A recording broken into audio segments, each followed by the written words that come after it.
السلام علیکم ورحمۃ اللہ وبرکاتہ۔ الحمدللہ کفا وسلام علی عبادہ الذین اصطفیٰ، اما بعد۔ محترم ناظرین کرام، ایک اہم موضوع لے کر میں آپ لوگوں کے سامنے حاضر ہوں۔ ٹک ٹاک بند ہو گیا۔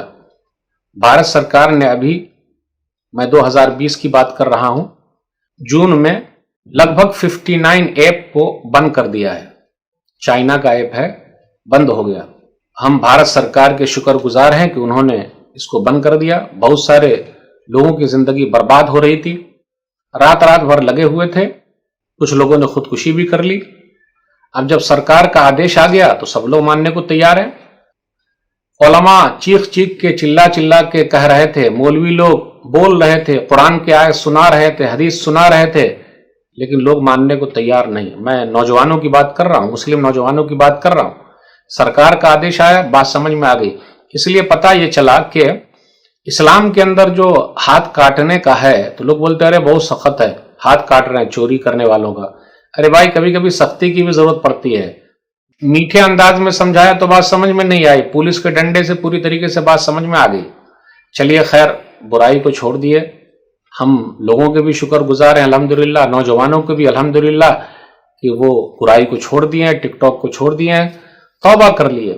آئیے، اگر گناہوں سے توبہ کر لیے تو گویا کہ گناہ ہوا ہی نہیں۔ ایک حدیث ہے، سنن ابن ماجہ کتاب الزہد، حدیث نمبر 4250، حسن روایت ہے، التائب من الذنب کمن لا ذنب لہ، گناہوں سے توبہ کرنے والا تو ایسا گویا کہ اسے گناہ ہوا ہی نہیں۔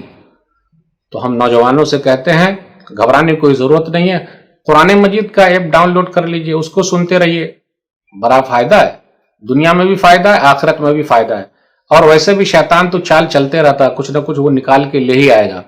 تو ہم سرکار کے شکر گزار ہیں کہ انہوں نے اس پر پابندی لگائی ہے، لوگوں کو سمجھ میں آنی چاہیے۔ ہم سرکار سے آگرہ کرتے ہیں کہ اور بھی جو چیزیں لوگوں کو برباد کرنے والی اس پر بین لگائے، جیسا کہ شراب ہے اس پر بین لگا دے، جوا کھیلنا اس پر بین لگا دے، تاکہ سوسائٹی کا فائدہ ہو۔ ناظرین کرام، ٹک ٹاک ابھی ڈگ ڈاگ ہو گیا ہے تو گھبرا رہے ہیں؟ چلیے، آپ کی صحت کا فائدہ ہے، ہماری صحت کا فائدہ ہے، لوگوں کی صحت کا فائدہ ہے، اور اپنے فائدے کے لیے وقت تو بچے گا۔ وقت سب سے بڑی دولت ہے۔ اللہ سے دعا ہے کہ اللہ تعالی ہم لوگوں کو صحیح سمجھ عطا فرمائے، آمین۔ والسلام علیکم ورحمۃ اللہ وبرکاتہ۔